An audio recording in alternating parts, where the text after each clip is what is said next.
Doctor திருமாவளவனுக்கு திமுக கூட்டணி இப்ப சொன்னீங்களா சீட்டு அதுல உரிய பிரதிநிதித்துவம் கொடுக்கறதா நீங்க பாக்குறீங்களா? நாங்க ரெண்டும் அண்ணன் தம்பி, அவன் தம்பி தான். எனக்கு முதலமைச்சர தம்பி திருமாவளவனை எப்படி பாக்குறான்னு எனக்கு தெரியல. அரசியல் கூட்டணி தர்மத்தை அவருக்கு தப்பு செய்தாலும் வாழ்த்துறாரு, அவர் தப்பு செய்யலனாலும் வாழ்த்துறாரு. அது நம்ம தம்பி தான் சொல்றேன், திருமாவளவன் தான் சொல்றேன், தலைவர்களா சொல்றேன். கூட்டணி இருக்கிற கம்யூனிஸ்ட்காரனும் அதே தான். இன்னைக்கு திருமாவளவனை பொறுத்த மட்டும் பிஜேபி சங்கின்னு பேசுறேன்னா விடுதலை சிறுத்தை இருக்கிற கோயில் குளத்துலாம் உடப்பாரா? விடுதலை சிறுத்தை மக்கள்லாம் போய் சாமி கும்பிடுங்க, சாமி கும்பிடுறாங்களே, அந்த சாமியை கிரிட்டிசைஸ் பண்ணி பேசுறீங்களே, அந்த சாமி கும்பிடுறவங்க எல்லாம் என்கிட்ட சேனாரு சொல்லுவாரா? அவர் இந்து கிரிட்டிசைஸ் பண்ணவே இல்லை, இந்து தூத்த தானே கேள்வி கேட்கிறாரு. பிஜேபி RSS வந்து நாட்டை வந்து இந்து ராஷ்டிரமா அமைக்கிறது தப்பு எங்க சொன்னாங்க? யார் சொன்னா அதை சொல்லுங்க. பெரியாரை நம்பி ஓட்டு போறதோ இல்ல, பெரியாருக்காக ஓட்டு போடுறது கண்டிப்பா இல்ல. தமிழ்நாட்டில் அப்ப பெரியார் என்னவா இருக்காரு? அது அவருக்கு அந்த கட்சிக்காரங்க யாரு ஒழித்து பேசுறா அவங்ககிட்ட தான் கேட்கக்கூடாது. எனக்கு யாரு பெரியார் பிடிக்காது நான் முதல்ல சொல்லிட்டேன். பிடிக்காது. ஆமா, நம்ம முதல்ல பல திருப்பி தான் பிடிக்காத ஆளை ஏன் கேட்கிறீங்க? விட்டுருங்க அதை. இப்ப நீங்க சொல்றீங்க எல்லாரோட ஓட்டு வேணும்னு சொல்லிட்டு பெரியாரை பிடிச்சவங்களுடைய ஓட்டு உங்களுக்கு வராம போயிடும். வேண்டாம், பெரியார்னால எனக்கு ஓட்டு விட வேண்டாம். அப்படிப்பட்ட ஓட்டு ஆட்சியில அதிகமாக வந்து தலித் சமூக மக்களுக்கு எதிரான குற்றங்கள் நடக்குதுன்னு சொல்லிட்டு நான் மாத்தி சொல்றேன். அதான் சொல்ல வந்தேன் உங்களுக்கு அதுக்கும் வரும். பட்டியல் சமூக மக்களுக்கு எதிரான குற்றங்கள் வந்து அதிகரிச்சிருக்குன்னு சொல்லி ஒரு டேட்டா சொல்லுது. பட்டியல் சமுதாயத்துக்காரங்க வந்து நிறைய பழி வாங்கப்படுறாங்க, இல்லைன்னா சொல்லல. அதுல தேவேந்திர குல சமூகமும் அதிகமா இருக்கு, எல்லாமே இருக்கு. தேவேந்திர குல சேர்த்தான் சொல்லணும். இப்ப நாங்க வந்து தேவேந்திர குல வேளாளர் பட்டியலிருந்து வெளியில போறதுக்கு இப்ப போராடிக்கிட்டு இருக்கோம். இப்ப போராடிட்டு இருக்கோம், பிரச்சாரம் பண்ணிக்கிட்டு இருக்கோம். நீங்க போய் கம்ப்ளைண்ட் கொடுத்தா உடனே என்ன ஜாதின்னு கேட்டு உடனே பேரை போட்டுனா இன்ஸ்ட்ரக்ஷன் நல்லா புரிஞ்சாங்க. முதலமைச்சருக்கு தெரியுதோ தெரியாதோ அது அவருடைய அமைச்சர் துறை அவர் தான் முடிவெடுக்கணும். நிறைய நான் விரல் விட்டு சொல்ல முடியும். இந்த அதிகாரி என்ன தப்புன்னு சொல்லாத, முதலமைச்சர் நான் ரிப்போர்ட் போட்டு அனுப்புறேன், முதலமைச்சர் நீங்க அவனை சஸ்பெண்ட் பண்ணி டிஸ்மிஸ் பண்ணுவாரா? SC/ST ஆக்ட் வந்து தவறா பயன்படுத்துறாங்க, எங்க மேலாம் பொய்யா போட்டுறாங்க. இது ஒரு காலகாலத்துல இருந்து, அந்த காலத்துல இருந்து அது SC/ST ஆக்ட் இருக்க போய் தான் ஒரு பாதுகாப்பு. ஆமா, தேவேந்திர குல வேளாளர் இருக்கட்டும், ஆதித்யாளர் இருக்கட்டும், அருந்ததியார் இருக்கட்டும், இந்த SC/ST ஆக்ட் வந்து பாதுகாப்பு. உங்கள் வீட்டை பராமரித்து பாதுகாக்க அணுகுவீர் நிம்மதி ப்ராப்பர்ட்டி மேனேஜ்மெண்ட். விசிகாவின் தலைவர் டாக்டர் திருமா அண்மையில் வந்து ஒரு பேரணி நடத்தினார். அரசு மதம் வந்து அரசுக்கானது கிடையாது, அது மக்களுக்கானதுன்னு சொல்லிட்டு கார்னர் பண்ணி இந்த பிஜேபி அரசை எதிர்த்து ஒரு பேரணி வந்து நடத்தினார். ஏன்னா நீங்கள் வந்து மதத்தை எடுத்து உங்களுக்கு பூசிக்கிறீங்க, நீங்கள் அரசுக்கெல்லாம் மதம் தேவைன்னு ஒரு பேரணி நடத்தினார். அதை எப்படி பார்க்குறீங்க? அவர் கூட்டணியில் இருக்காரு, அதனால பேசுகிறார். இல்லைன்னா பேசியிருக்க மாட்டார். கூட்டணியில் இருந்து அதை அவர் சீட்டை தக்க வைக்க அவர் பேசுகிறார். சரி, நான் இதை அப்படியே கேட்குறேன். சீட்டை தக்க வைக்கிறதுக்காக பேசுறாருன்னு இல்லையா? உங்களுக்கு நல்ல சகோதரத்துவம் எனக்கு நாங்க ரெண்டும் அண்ணன் தம்பி, அவன் தம்பி தான் எனக்கு. சரி, ஓகே, அதை நான் மாற்றுக்கிறதுக்குள்ள வரல. அப்படிப்பட்ட டாக்டர் திருமாவளவனுக்கு திமுக கூட்டணி இப்ப சொன்னீங்களா சீட்டு அதுல உரிய பிரதிநிதித்துவம் கொடுக்கறதா நீங்க பாக்குறீங்களா? அதாவது அவரே சொல்லியிருக்காரு, பிரதிநிதித்துவம் எங்களுக்கு கிடைக்கல, ஆனா தேவை. இது அவங்க மட்டும் கேட்கல, கூட்டணியில் இருக்கிற எங்க நாங்க முறை எல்லா கட்சியிலும் கேட்கணும். கூட்டணி தர்மம்னா எங்களை சேர்த்துக்கணும். அது மாதிரி நாங்க கேட்கிற தொகுதியா நீங்க கொடுக்கணும். நீங்க தொகுதி சொல்ற தொகுதியில் நாங்க நிக்க கூடாதுன்னா திருமாவளவன் தான் கேட்கிறாரு. அது தப்பு இல்லையே. நேற்றைக்கு ஒரு மேடையில பேசுறாரு, ஸ்டாலின் அவர்கள் உட்கார வச்சுட்டு பேசுறாரு, திமுகவுக்கு 100 ஓட்டு விழுதுன்னா அதுல 25 ஓட்டு வந்து விசிக்காது, உங்களை முதல்வராக்க நாங்க பாடுபடுவோம், திராவிட மாடல் ஆட்சி தான் தொடர்ந்து அமைய சொல்லிட்டு அவர் பேசுறாரு இல்லையா? ஆனாலுமே திமுக வந்து அவர் கொடுக்கல அப்படின்றப்போ அவரை வந்து ஒரு குறிப்பிட்ட சாதிக்கான ஒரு நபராக தான் பாக்குறதா நீங்க பாக்குறீங்களா? அவர் முதலமைச்சர் எப்படி பாக்குறாருன்னா அவர் தான் சொல்ல முடியும், நான் சொல்ல முடியாது. முதலமைச்சரை தம்பி திருமாவளவனை எப்படி பாக்குறாரு எனக்கு தெரியல. அரசியல் கூட்டணி தர்மத்தை அவருக்கு தப்பு செய்தாலும் வாழ்த்துறாரு, அவர் தப்பு செய்யலனாலும் வாழ்த்துறாரு. அது நம்ம தம்பி தான் சொல்றேன், திருமாவளவன் தான் சொல்றேன், தலைவர்களா சொல்றேன். கூட்டணி இருக்கிற கம்யூனிஸ்ட்காரனும் அதே தான். அதனால கூட்டணி தர்மத்தை காப்பாத்துக்க கூட்டணிகள்லாம் அவரை ஜாலரா போட்டு வாழ்த்து, இதான் உண்மை. அதே மாதிரி அதிமுக இருந்தா அவங்க அவரை வாழ்த்துக்கிட்டு எடப்பாடி வாழ்த்துவாங்க. இது வந்து கூட்டணியே அப்படித்தான். இல்ல, கூட்டணின்றது தேர்தலுக்காக மட்டும் தானே. தேர்தலுக்காக தான் கூட்டணி. இன்னைக்கு திருமாவளவனை பொறுத்த மட்டும் பிஜேபி சங்கின்னு பேசுறேன்னா விடுதலை சிறுத்தை இருக்கிற கோயில் குளத்துலாம் உடப்பாரா? விடுதலை சிறுத்தை மக்கள்லாம் போய் சாமி கும்பிடுங்க, சாமி கும்பிடுறாங்களே, அந்த சாமியை கிரிட்டிசைஸ் பண்ணி பேசுறீங்களே, அந்த சாமி கும்பிடுறவங்க எல்லாம் என்கிட்ட சேனாரு சொல்லுவாரா? என்ன பேசல? பிஜேபி என்ன பேசல? மதவாதிதான் சங்கின்னு சொல்றாரு. அப்ப கோயில் போய் சாமி கும்பிட மதவாதம் இல்லையா? சும்மாவே கோயில் போய் சாமி கும்பிடுறாரு, அவரே பொட்டு வச்சு, அவரே குடும்பம் சொல்லுங்க, மேலேயே தண்ணி விட்டு தேர்தல் நேரத்துல சொல்லுங்க, தேர்தல் நேரத்துல சொல்லுங்க, கரெக்டா சொல்லுங்க. பண்ணிட்டு இருக்காங்க. அதான் தேர்தல் நேரத்துல, தேர்தல் வந்து சொல்லி செய்வாங்க. இல்ல தொடர்ச்சியா ஆனா பண்ணிட்டு என்ன இருக்காரு. என் வீட்டுல சாப்பிட்டு என்னையும் திட்டுவீங்க, ஆனா நான் கேட்டுட்டே இருக்கணும். இதான அர்த்தம்? இல்ல அவர் சாமி கும்பிடுறவங்கள தப்புன்னே சொல்லலையே. ஏங்க நாங்க மட்டும் சொல்றோமா? இப்ப நீங்க என்ன சொன்னீங்க, கோயில்லாம் உடைப்பாரா, கோயிலுக்கு போறவங்க கேட்பாரான்னு நீங்க சொல்றாரு. சொன்னதுக்கு சொல்ல வரேன். நீங்க என்ன சொன்னீங்க, அது இந்துத்துவா பயங்கரமா எதுக்குறாரு, RSS எதுக்குறாரு, பிஜேபி எதுக்குறாரு, இந்துத்துவ கொள்கையை எதுக்குறாரு. நான் சொல்றேன் இந்துத்துவ கொள்கை பிடித்தவர்கள் நிறைய விடுதலை சிறுத்தைகள் இருக்கிறாங்க. இருக்காங்களா இல்லையா? இந்துத்துவ கொள்கை பிடித்தவர்கள் பிடிச்சவங்க நிறைய இருக்காங்க, விடுதலை சிறுத்தைகள் இருக்காங்க, இல்லைன்னா சொல்லாங்க. ஆஹா. அது சாதி ரீதியா இருக்காங்களா, மத ரீதியா இருக்காங்களா, கொள்கை ரீதியா இருக்காங்க எனக்கு தெரியாது. அது அவர் தான் சொல்லணும். இந்துத்துவ கொள்கை என்பது இந்த நாட்டை இந்துத்துவமாக்க வேண்டும் அப்படின்ற கொள்கையை ஏற்றுக்கொண்டவர்கள் விசிகால இருக்காங்களா? இருக்காங்க. அரசியல்ல ஏற்றத்தாழ்வுகள் ஏற்படும். இன்னைக்கு அவர் விசிகா ஒரு முடிவு எடுத்திருக்காரு, பிஜேபியோடையோ அவங்களோட இணைய மாட்டோம் ஒரு கருத்து. இணைய மாட்டேன். அதே மாதிரி பாட்டாளி மக்கள் கட்சி இருக்கிற இடத்துல நான் இருக்க மாட்டேன், இணைய மாட்டேன் அப்படின்னு சொல்றாரு. அது அவருடைய கொள்கை முடிவு, அவருடைய முடிவு. அதுல யாரும் தலையிட விரும்பல. ஆனா ஒட்டுமொத்த இந்துக்களை கிரிட்டிசைஸ் பண்ணும்போது நீ மீடியா போற அவரை அப்ரிஷியேட் பண்ணீங்களே எப்படி? நீங்களும் இந்து நானும் இந்து, நல்லா யோசிச்சுங்க. நீங்களும் இந்து நானும் இந்து, எனக்கும் அந்த பாதிப்பு வருது இல்லையா, தப்பு இல்லையா? அப்படி சொல்லாதன்னு தான் நாங்க சொல்றோம். அவர் இந்துவை கிரிட்டிசைஸ் பண்ணவே இல்லை, இந்து தூத்த தானே கேள்வி கேட்கிறாரு. பிஜேபி RSS நாட்டை இந்து ராஷ்டிரமா அமைக்கிறது தப்பு. எங்க சொன்னாங்க, யார் சொன்னா அதை சொல்லுங்க. எங்க இந்துக்கள் நாடா ஆக்க போறோம், இந்துவத்தான் கொள்கைன்னு சொல்லி யார் சொன்னதுன்னு சொல்லுங்கன்னா உத்தரப்பிரதேசத்துல உள்ள ஒரு சாமியார் சொன்னாரு அப்படின்னு சொல்லி என்ன நீங்க பேசுறீங்க? வெளிப்படையா பிஜேபியினுடைய அரசியல் கூட்டத்துல ஜெய் ஸ்ரீராம் முழக்கம் போடுறாங்க. அது தேவையா? அரசியலுக்கு ஏன் ஜெய் ஸ்ரீராம்? அரசியல் வழக்கத்துக்கு அவங்க என்ன வேணாலும் கோஷம் போடுவாங்க. அல்லேலூயா நீங்களும் போடுங்களேன். அல்லேலூயா சொல்லுங்க. பிஜேபியில அல்லேலூயா அது அல்லாஹ் கிறிஸ்தவர்கள் சொல்லுவாங்க, முஸ்லிம் ஹரே தக்பீர்னு சொல்லுவாங்க, முஸ்லிம் சொல்லுவாங்க. அது அவங்க மத கோட்பாடு. நீங்க பேசுறீங்க. அத பிஜேபி எல்லாருக்குமான கட்சியா தானே இருக்கீங்க. அப்போ ஜெய் ஸ்ரீராம் சொல்லக்கூடாது இல்லையா? அப்படி சொன்னா நீங்க அல்லேலூயா சொல்லணும். பிஜேபி திரு அமித்ஷா அல்லாஹ் அக்பர் மூணுமே சொல்லணும். அப்ப சொல்ல மாட்டாங்க. சொல்லணும்னா நீங்க போய் மீடியால கேளுங்க, ஏன் சார் சொல்ல மாட்டீங்க? அவங்க பழக்கம் சொல்லிட்டு. ஏன்னா அவங்க நான் சொல்ல வேண்டிய அவசியம் இல்லை, அதான் அவங்க கிட்ட நீங்க கேட்கணும், ஏன் சொல்ல மாட்டீங்க? நாங்க சொல்றோம் மத கோட்பாட்டுல பிரச்சாரம் பண்றதே தப்புன்னு நான் சொல்றேன்.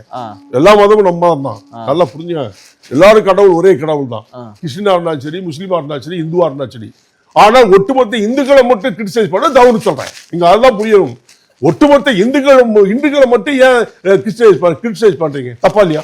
திருமா தனக்கான ஒரு தத்துவத்தை எதிரியா பிஜேபி RSS இந்துத்துவான்னு சொல்லிட்டு கார்னர் பண்றாரு. சொன்னீங்கல்ல, அவர் தத்துவ எதிரியா நினைக்கிறார், அதனால பலவாறு பேசுறாரு. சரி, உங்களுக்கு யார் தத்துவ எதிரி? எனக்கு எதிரியே கிடையாது, எல்லா நண்பர். எப்படி அப்படி இருக்கு? நான் அப்படிதான் இருக்க முடியும். நான் எல்லாருடைய நண்பனா இருக்கேன். ஒரு தத்துவத்திற்கு ஒரு தத்துவம் நேர் எதிராக தானே. அப்படி இருக்க முடியாதுல்ல. நான் எல்லாருடைய நட்பா இருக்கணும்னு விரும்புறேன். நீங்க போய் சண்டை துடி இல்லையா? இல்ல, இப்ப நான் எல்லாருக்கும் நண்பர். இல்ல, நீங்க கிறிஸ்தவ மதத்திலும் நண்பரா இருக்கேன், கொஞ்சம் பொறுங்க. கிறிஸ்தவ மதத்திலும் நண்பரா இருக்கேன், முஸ்லிம்ஸ்லயும் நண்பரா இருக்கேன், இந்துத்துவோட நண்பரா இருக்கேன். எல்லா கோயிலுக்கும் நான் போறேன், நீங்க போக மாட்டேங்கிறீங்க. அது உங்க இஷ்டம், அது ஏன் இஷ்டம், அது என்ன சொல்லக்கூடாது. இல்ல, இப்ப நீங்க பேசுறீங்க, உங்க பின்னாடி டாக்டர் அம்பேத்கருடைய புகைப்படம் இருக்கு. நீங்க அம்பேத்கருடைய கருத்துல ஏத்துக்கிற நபரா நாங்க பாக்குறோம். டாக்டர் அம்பேத்கர் தன்னுடைய தத்துவத்தை எதிர்த்து அம்பேத்கர் நீங்க எதுக்கு குறுகிய இடத்துல கொண்டாடுறீங்க? அம்பேத்கர் நேஷனல் லீடர், ஆமா, ஆல் கம்யூனிட்டி சொசைட்டி லீடர். ஆமா, நீங்க அம்பேத்கரை வணங்குறது யார்? இப்போ எல்லாரும் யார் வணங்குறா? யார் வணங்க சொல்லுங்க. தேர்தல் வந்தா போஸ்ட்ல வருவீங்க, சும்மா இருங்க. ஆமா, அந்த மட்டமான அரசியல் யார் பண்றா? தமிழ்நாட்டுல தான் பண்றீங்க அதிகமா. எல்லா அரசியல் கட்சியும் பண்றாங்க. தமிழ்நாட்டுல தான் பண்றீங்க. அம்பேத்கர் அதிகமா கொச்சப்படுத்துறது தமிழ்நாட்டுல தான். எல்லா அரசியல்வாதியும் பண்றாங்க. அது எந்த அரசியல்வாதியும் குறை சொல்ல முடியாது. இல்லடா, நீங்க எல்லா அரசியலும் ஒட்டுமொத்த அதை நான் ஏத்துக்கிறேன். நானு அந்த அம்பேத்கர் தன்னுடைய தத்துவத்தை எதிரியா பார்ப்பனியம் ஆரியம் அப்படின்றத கார்னர் பண்றாரு இல்லையா? அப்ப எல்லா அரசியல் கட்சிகளுக்குமே ஒரு தத்துவத்தை எதிரி இருக்குதானே செய்வாங்க. அந்த காலத்துல உள்ள சிச்சுவேஷனை வச்சு அப்ப சூழ்நிலைக்கு அப்ப எழுதியிருப்பாங்க. அந்த காலங்கள் மாறி, இப்ப காலங்கள் மாறி போச்சு. பழைய காலத்துல நம்ம கோமணம் பாய்ச்சிட்டாலே இப்போ கோமணம் பாய்ச்சிட்டாலேன்னு நீங்க சொல்றீங்க. நான் அப்படி சொல்லல. இல்ல, அப்படிதான் கருத்து. அம்பேத்கர் அந்த காலத்துல சொன்னாரு, அதே பிடிச்சுக்கணும்னு அவசியம் இல்ல. நாகரிகங்கள் வளர வர மனிதன் வளர்ந்தான், அது மாதிரி நாகரிகமா நடந்துக்கணும்னு நாங்க சொல்றோம். அது மாதிரி அம்பேத்கர் இருந்திருந்தா மாத்தி இருப்பாரு, நாகரிகமா சொல்லியிருப்பாரு. அவர் இல்லாத பட்சத்தில் அவருடைய எழுத்தை வச்சு நீங்க சொல்றீங்க. ஏற்றுக்கூடக்கூடியதான் ஏற்றுக்கூட, எல்லாத்தையும் ஏற்றுக்கணும்னு அவசியம் இல்லை. எல்லாத்தையும் ஏத்துக்கணும் அவசியம் இல்ல.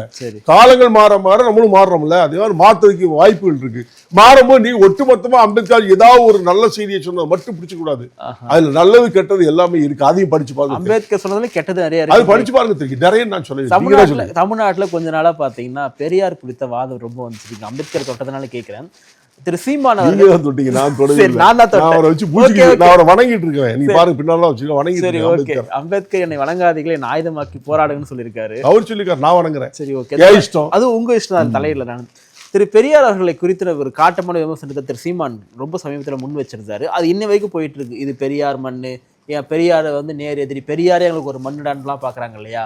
பெரியார் ஒரு வாக்கரிசிக்குள்ள இருக்கிறதா நீங்க பாக்குறீங்களா?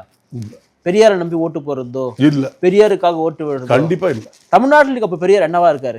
அது அவரது அந்த கட்சிக்காரங்க யாரு ஒதுத்தி பேசுறாங்க அவங்ககிட்ட தான் கேட்கணும், ஏன்ட்ட கேட்கக்கூடாது. எனக்கு யாரு பெரியார் பிடிக்காது நான் முதல்ல சொல்லிட்டேன். பிடிக்காது. ஆமா, நம்ம ஏற்கனவே முதல்ல பல திருப்பி தான் சொல்லுங்க. பிடிக்காத ஆளை ஏன் கேட்குறீங்க? விட்டுருங்க, அதை உங்களுக்கு கழிச்சு விட்டுருங்க. இப்ப நீங்க சொல்றீங்களா எல்லாரோட ஓட்டு வேணும்னு சொல்லிட்டு, பெரியாரை பிடிச்சவங்களுடைய ஓட்டு உங்களுக்கு வராம போயிடும். வேண்டாம், வேண்டாம். அண்ணன் சீமான் பெரியார்னால எனக்கு ஓட்டு விட வேண்டாம். அப்படிப்பட்ட ஓட்டு வேணுங்களா? என்ன அப்படின்னா கோவம் ஒரு மேல?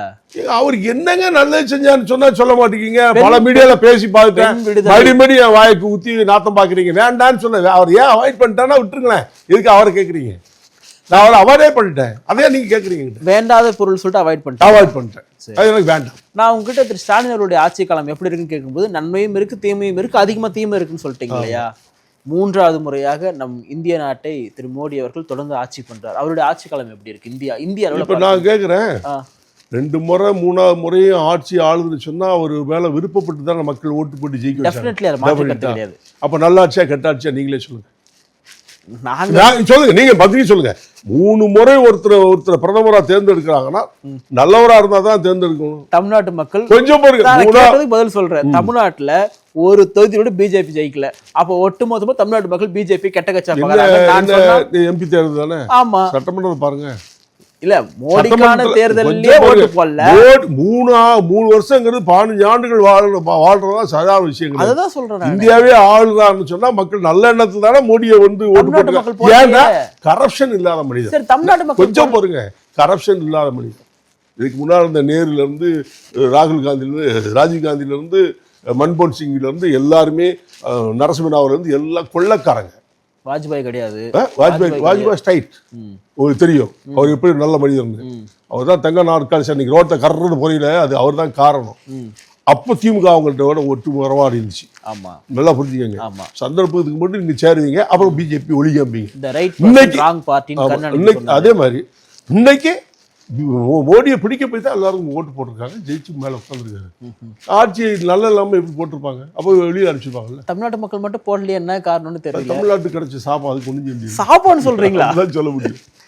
என்ன நடக்குது? நான் இப்ப எம்பி போய் இருந்து என்ன பேசுறாங்க சொல்லுங்க, என்ன நடக்கு? ஏதாவது ஒண்ணு சொல்லுங்க, நல்லது கிடைக்குது சொல்லுங்க. 40 எம்பி பண்ணி ஒன்னாங்க பண்ற முடியாது, உங்களுக்கும் தெரியும். பெரும்பாலும் பண்ற முடியாது இல்ல. இவங்க வந்து ஒரு ரூலிங் பார்ட்டியை வந்து அனுசரிச்சு போறது. அனுசரிச்சு போனா என்ன நடக்கும்? உங்க 2 பேரும் நம்ம சண்டை போட்டுக்கிட்டே இருந்தா நீனும் எதிரி நானும் எதிரி போயிரும். உங்களை நான் அனுசரிச்சு போனா நீங்களும் எனக்கு செய்வீங்க, நானும் உங்களுக்கு செய்வேன். இதை நம்ம திமுக கையாளலை அப்படிங்கிறது என்னுடைய குற்றச்சாட்டு. நான் பிரதமர் மீட்டிங்ல அவர் முதலமைச்சர் மீட்டிங்ல மத்திய அரசை அனுசரிச்சு நமக்கு வர வேண்டிய சலுகைகளை பெற்றுக்கொள்வது சரியா இருக்கும்னு நான் கருத்து வச்சுட்டு வந்தேன் தெரியுமா? அந்த இதுல ஆல்பாட்டி மீட்டிங்ல என்னுடைய கருத்தை நான் பதிவு பண்ணேன், இல்லைன்னா சொல்லல. அவர் சொன்னது தப்புன்னு அவரும் சொல்லல.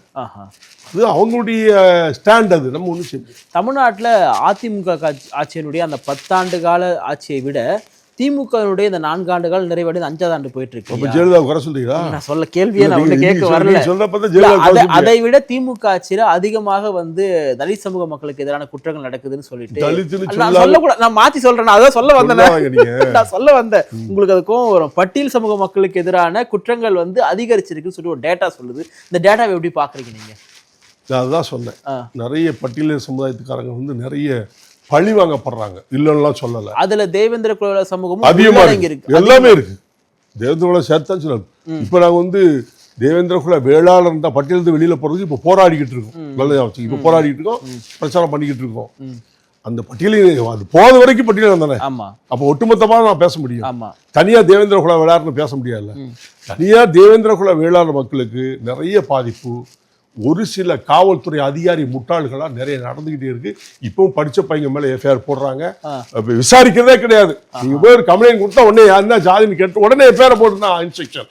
நல்லா புரிஞ்சுங்க. முதலமைச்சருக்கு தெரியுதோ தெரியாதோ அது அவருடைய அமைச்சர் துறை அவர் தான் முடிவு எடுக்கணும். நிறைய நான் விரலோட்டு சொல்ல முடியும். இந்த அதிகாரி என்ன தப்புன்னு சொல்லாத, முதலமைச்சர் நான் ரிப்போர்ட் போட்டு அனுப்புறேன், முதலமைச்சர் நீங்க அவனை சஸ்பெண்ட் பண்ணி டிஸ்மிஸ் பண்ணுவாரா? பண்ண மாட்டாங்க.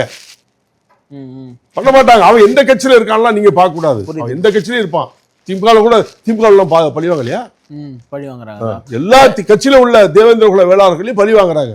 அதே மாதிரி ஆதித்யாவுடையும் பழி வாங்குறாங்க. நிறைய படிச்சவங்களை அப்புறம் எஃப்ஐஆர் போட்டு வேலைக்கே போடாம பண்ணது அப்புறம் யாரு? போலீஸா இல்லையா? இல்ல நீங்க இப்படி ஒண்ணு சொல்றீங்க, ஆமா பட்டியல் சமூகம் அல்லாத மாற்று சமூகம் இருக்காங்க இல்லையா, ஆமா அவங்க என்ன சொல்றாங்கன்னா காவல்துறை வந்து இந்த பட்டியல் சமூக மக்களுக்கு ஆதரவா இருக்கு, அவங்களுக்கு ஆதரவா வந்து ஏதாவது பொய்யா எங்க மேல சொல்லணுமேங்கிறதுக்காண்டி சொல்லக்கூடாது. ஏதாவது காரணம் இடம் ஏவல் எல்லாம் வச்சு சொல்லுவேன், ஆள் வரைக்கும் சொல்லுவேன், அதிகாரி வரைக்கும் என்னால சொல்ல முடியும். அப்படி யாராவது சொல்லு. SC எக்ஸ்டி ஆக்ட வந்து தவறா பயன்படுத்துறாங்க, எங்க மேல எல்லாம் பொய்யா போட்டுறாங்க. இது ஒரு காலத்துல இருந்து, அந்த காலத்துல இருந்து அது SC ஆக்ட் இருக்க போய் தான் ஒரு பாதுகாப்பு. ஆமா, தேவேந்திர குல வேளாளர் இருக்கட்டும், ஆதித்ராளா இருக்கட்டும், அருந்ததியா இருக்கட்டும், இந்த SC ஆக்ட் வந்து பாருமா, அதுதான் நல்லது. அந்த ஆக்ட் இல்லைன்னு சொன்னால் நிறைய அழிச்சிருப்பாங்க. ஆனால் அதை SC ஆக்ட்ல FIR போட்டு ஏதாவது தண்டனை கிடைச்சிக்கா சொல்லுங்களேன். ரொம்ப அரிதுன்னு அரிதுதான். அரிதுலாம் கிடையாது, ஒன்னே ஒன்று கிடைச்சது. ஆயுள் தண்டனை கொடுத்தாரு எங்க ஏரியாவில், ஒரு நீதிபதி கொடுத்தாரு. SC ஆக்ட்ல தான் கொடுத்தாரு. ஹைகோர்ட்ல சாதி ரீதியா ரிலீஸ் பண்ணிட்டாங்க. இங்கே பண்ணுங்க, ஹைகோர்ட்ல சாதி ரீதியா ரிலீஸ் பண்ண விடுதலைட்டாங்க. அதான் பெருசா அது வந்து யாரும் அதுக்குள்ள அதனால SC ஆக்ட் இருக்கே தவிர அது தவறான முறையில் பயன்படுத்த யாரு? போலீஸ். புரிஞ்சுக்கிட்டீங்களா? நான் உண்மையிலே அவங்க கம்ப்ளைண்ட் SC ஆக்ட்ல கொடுத்தா இன்னொரு சமுதாயம் சார்ஜ் சொல்லணுமா? இது எப்படியா சொல்லுவாங்க? நடக்கவே நடக்காது. அப்படி அப்புறம் எப்படி அதை SC ஆக்ட் வச்சு எங்களை ஏமாத்துறீங்களா? SC ஆக்ட் நான் போய் கம்ப்ளைண்ட் கொடுக்குறேன், நீங்க திட்டீங்கன்னு சொல்லி நான் போய் போலீஸ்ல இந்த மாதிரி சாதியை சொல்லி திட்டினீங்க அப்படி கம்ப்ளைண்ட் கொடுக்குறேன். அதுக்கு சார்ஜ் இன்னொரு சாதிக்காரனை கொண்டு வந்தால் தான் செல்லுன்னு சொல்லி சட்டம் சொல்லுதுங்க. அப்போ அது பேக்கா இல்லையா? மக்களை ஏமாத்துக்கு போட்ட சட்டமா இல்லையா? இல்ல அப்படி இல்ல, ஏதாவது ஒண்ணு சொல்லுங்க. இந்தியா தமிழ்நாட்டுல எங்கேயுமே இல்லையா SC ஆக்ட்ல ஒருத்தரை கூட தண்டனை கொடுக்க முடியாது. நீங்க சொல்றது ஏற்கிறேன். அப்புறம் எங்களை பிசினஸ் தானே பண்றீங்க. இப்ப தமிழ்நாட்டுல வந்து சாதிய கொடுமைகளே பெருசா நடக்கிறது இல்ல, சாதிய கொலைகளே பெருசா நடக்கிறது இல்ல நீங்க சொன்னதா நான் ஒரு உண்மை. சாதிய கொலை கிடையாது, பதுல கொலை நடக்குது, கஞ்சால கொலை நடக்குது. நீங்க அந்த சமூகத்தினோட தலைவரா பிரதிநிதியா இருக்கிறீங்க. இன்னொரு மாற்று நபர், ஒரு இளைஞர் அந்த மாதிரி வரது உங்களுக்கு அது கொஞ்சம் இடைஞ்சலா இருக்கு? எனக்கு யார் வந்தாலும் இடைஞ்சல். நிறைய பேர் வரணும்னு நினைக்கிறீங்களா? இன்னும் வரணும், தலைவர்களா இன்னும் நிறைய வரணும்.